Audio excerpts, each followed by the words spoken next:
E aí, Giovanni, prazer em tê-lo aqui no programa. Prazer é nosso. Giovanni, nós sabemos que tem a reforma tributária, que é uma coisa que vem há muito tempo sendo tratada do ponto de vista teórico, as coisas nunca acontecem. Tem a reforma previdenciária, que está aí mais ou menos na boca do túnel, né, para ser votada no Congresso Nacional, mas essa reforma tributária, ela é, além de muito excessiva no Brasil, do ponto de vista do retorno que ela traz para a população, ela é muito complexa, né? Bastante complexa. Primeiramente, um prazer, uma honra estar participando dessa mesa. Há exatos 2 semanas atrás, Silvio Lopes, o senhor me parabenizou porque o Inter se classificou para a segunda fase da Libertadores. Então, agora, 2 semanas após, eu lhe devolvo os parabéns, né, pela classificação. Estou no meio de 2 colorados, né? Acompanho o relator. Bom, nós queremos agora... Eu tenho a certeza que um gremista aqui, 2 colorados, lado a lado 2 colorados, que nós estamos torcendo para que, de repente, tenhamos um Grenal, né? Definindo a Libertadores, já imaginou? No Chile. Não, eu gostaria, inclusive... Metade do Rio Grande do Sul vai para o Chile. Que a decisão da Libertadores fosse um Grenal. Pois é, metade do Rio Grande do Sul vai para o Chile, que vai ser no Chile, em Santiago do Chile. Se porventura tivermos um Grenal nas oitavas de final, vai sair fora precocemente, eu acho que não é bom agora, viu? Não é bom. Nenhum dos dois está bom o suficiente para se enfrentar. Nós queremos o Grêmio na final, então nas oitavas não, né, Giovanni? Mas se vier, não tem problema. Senão o Grêmio vai sair fora. Mas vou falar no que interessa mesmo, a questão da complexidade da questão tributária no Brasil.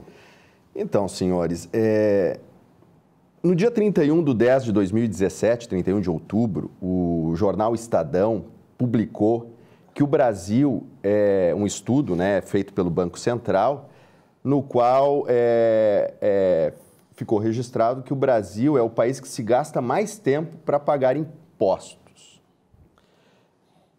Esse estudo do Banco Mundial, ele concluiu que o empresário brasileiro gasta 1.958 horas para cumprir com obrigações tributárias.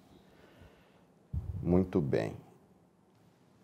Fazendo uma comparação com os demais países da América Latina, nós estamos absurdamente na frente, infelizmente, nesse quesito. Para termos uma ideia, no Chile, que é um país onde se considera que é uma economia estável, lá no Chile se gasta 291 horas para o cumprimento de obrigações fiscais. Então, no Brasil se gasta 1.958 horas e no Chile 291 horas. Algo precisa ser mudado urgentemente, não é? Por que eu estou trazendo esses dados de 2017, de 2 anos? Porque já desde sempre nós ouvimos e os empresários e a sociedade clama por uma simplificação tributária. Mas, infelizmente, cada ano que passa, maior é a burocracia para se calcular impostos no Brasil. Agora, por último, aqui no Rio Grande do Sul e também em alguns outros estados da federação, tornou-se um pouco mais árdua a tarefa de calcular o ICMS. O ICMS é um tributo, um imposto estadual que incide sobre a operação de circulação de mercadorias e de alguns tipos de serviços. Já não bastasse os tributos federais, agora temos também a complexidade no estadual.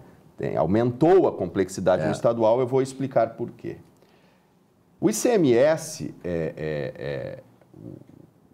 a forma de cálculo, ele foi concebido para que se apure o imposto basicamente da seguinte forma. Vamos imaginar um cenário. A indústria compra insumos, vamos imaginar que compre 100 de insumos, R$100 de insumos, tem lá o imposto destacado nas notas fiscais das compras e ela vende para o atacadista por 150. Então, nós temos uma diferença da compra do insumo de 100 e a venda de 150, sobre os 50 vai pagar o ICMS, que aqui no estado do Rio Grande do Sul a alíquota básica é 18%. O atacadista, por sua vez, compra a mercadoria por 150 e vende por 200 para o comerciante varejista. Então, sobre essa parcela do valor agregado do atacadista, ele vai pagar lá os 18% de ICMS nessa etapa. O varejista, em seu turno, vai comprar do atacadista a mercadoria e vai vender no varejo e sobre a diferença entre o preço de compra e o preço de venda, ele vai pagar ali os 18% de ICMS. Em suma, é assim o funcionamento que deveria ser o ICMS. Todavia, o Estado, ele para alguns tipos de mercadorias, onde, em tese, a fiscalização é um pouco mais difícil, exige que a primeira etapa, que é a indústria, pague o ICMS de toda a cadeia. Então, o Estado, ele antecipa a tributação do ICM, concentra a tributação do ICMS lá na indústria. Então, o atacadista, quando compra, já não acredita, e quando vende, não debita o ICMS, e o varejo da mesma forma. Com isso, o Estado, além de diminuir a quantidade de contribuintes para fiscalizar, ainda antecipa o valor da arrecadação sem a necessidade de pagar juros por isso. Não é? Porque num cenário de normalidade, até mesmo de justiça, cada etapa pagaria a sua parte do ICMS na medida que fosse vendendo as mercadorias. Que é ali que, em tese, é gerada a questão da capacidade... Na hora da operação comercial. Da hora da operação comercial, a capacidade contributiva. Muito bem, mas por que ficou mais burocrático o cálculo do ICMS a partir de 2019?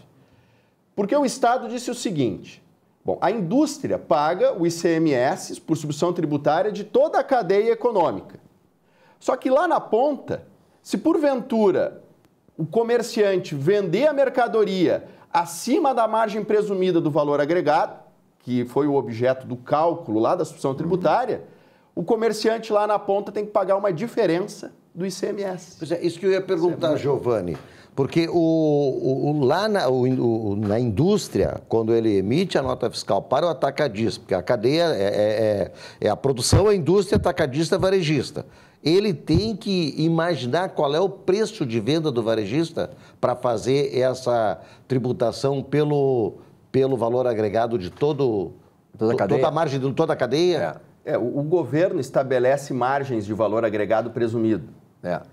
Ou estabelece uma pauta. E nessa pauta é considerado o provável preço de venda lá pelo varejo. Sim, provável preço de venda.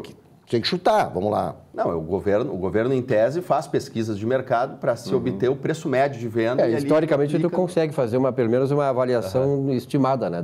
Por isso é previsto, né? Sim, é pré-determinado. É quase um tabelamento, então. É um tabelamento para os fins fiscais, vamos dizer. Para os fins fiscais. De preço de venda no varejo, por fins de pagamento antecipado. Porque a ideia era justamente o contrário. O tempo ainda do deputado Luiz Roberto Pontes, se não me falha a memória, era a ideia do imposto único sobre todos os produtos, mas lá na ponta. Na ponta de venda. De venda. Agora está retrocedendo para a origem. A complexidade é muito grande. O fato é que o governo ele tem que colaborar para diminuir um pouco a complexidade tributária. Exatamente. Porque isso emperra a economia nacional, a economia regional, e contribui para que nós não tenhamos competitividade dos nossos produtos. Isso é muito ruim para a sociedade. Claro. Não é? Então, o Estado ele tem que colaborar nesse sentido. O que não pode é ter essa instabilidade toda, não é? Então, no final do mês passado, no final de abril, a Associação Comercial, Industrial e de Serviços de Novo Hamburgo, ela entrou com uma demanda judicial para que o Poder Judiciário, então, decretasse a ilegalidade dessa cobrança, dessa diferença, que burocratiza de sobremaneira o cálculo do imposto, que já é carregadamente burocrático. Então, o Judiciário ele havia deferido uma liminar no final de agosto, e 3 dias depois foi revogada pelo mesmo magistrado, foi revogada essa liminar, e eu presumo que isso vai acabar subindo para Brasília, né, o que vai deixar mais instável ainda a forma de cálculo do tributo.